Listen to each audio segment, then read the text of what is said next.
Ay! Nalaglag! At hindi pa higop ang pagkagat natin tulad ng ibang mga nagpuputis.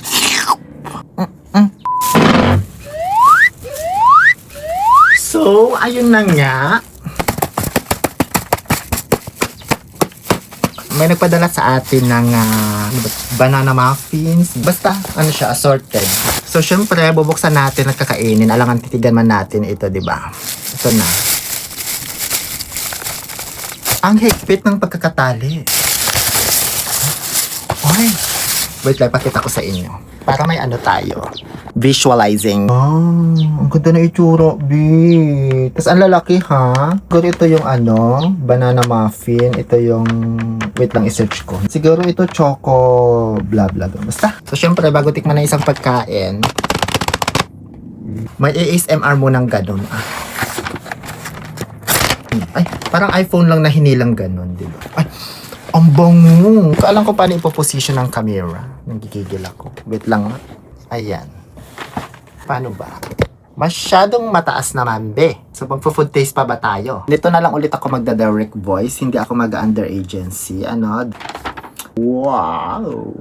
Nakakatakam. Nahinan muna natin tong banana muffin. Is this an almond or caricature? So, tikman na na. Kailan ko sabihin pagtitikman muna? Nakikita naman, diba?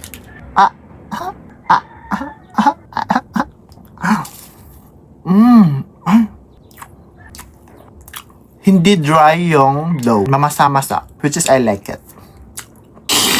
Ba't kailangan pahigop pag kumain kayo? Pag nagmukbang kayo, nag-food taste, kahit tinapay, ba't yung ibang mga, kailangan pahigop talaga para lang magka-sound. Ganun lang, ti, oh.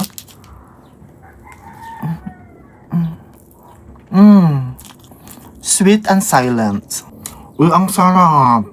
Masarap to sa kape. Magtimpla muna ako ng black coffee with milk. Black coffee.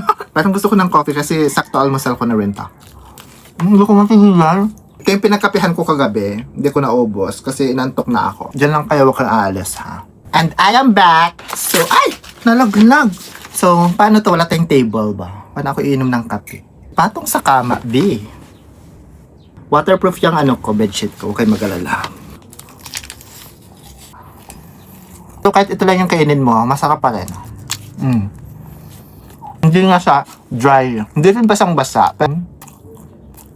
Halatang hindi tinipid sa sangkap. Actually, ito yung mga gusto ko sa mga small businesses kasi tutok sila doon sa product nila. Dahil nga hindi ganun karami yung variety, mas nagfo-focus sila sa quality kaysa sa quantity. Pagdating sa quality ng mga products nila, pagdating sa sangkap, sa lasa, hindi talaga tinipid. Masarap talaga. Kaya minsan mas maigi mag-order sa yung mga small business na nag-offer sa Facebook, yung mga homemade, ganyan. Tapos at least nakatulong pa tayo sa mga small business owners, di ba? Ubus ko na, hindi ako nakainom ng kape. So, bakit pa ako nagtimpla? Ang init. Malamang bagong timpla nga, di ba? Hindi ko na... Kala ko di ko napindot. Sayang, hindi tayo mayaman, be. Next natin, ang chocolate. At hindi pa higop ang pagkagat natin sa pagkain. Di tulad ng ibang mga nagpuputis. Ganun lang.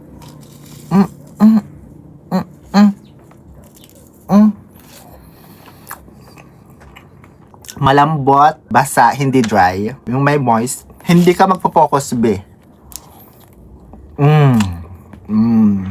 Hindi ba ako OA, guys? Pag nagda-direct voice. Kasi i-under agency ko na lang ito. Mute ko, voice over na lang tayo. Mahilig kayo sa mga banana muffin, chocolate muffin. Mag-direct message lang kayo kay Lovely Grace. I-mention ko yan sa caption at sa comment section. San Carlos City or nearby area, nagdi-deliver po sila. Kasi i-bake muna yan pagka-order mo. Hindi yung bultuhan na agad tapos ibebenta. Hindi.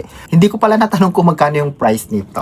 Kayo na lang mag-inquire sa kanya. So, yun lang. Parang ayoko tuloy bigyan yung pamangkin ko si Sam. Kaya gusto kong i-gatekeep to. Bibigyan ko pa ba siya?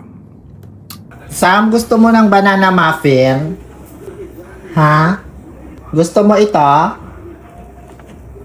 Hindi siya sumasagot sa kwarto niya. Bahala na lang siya.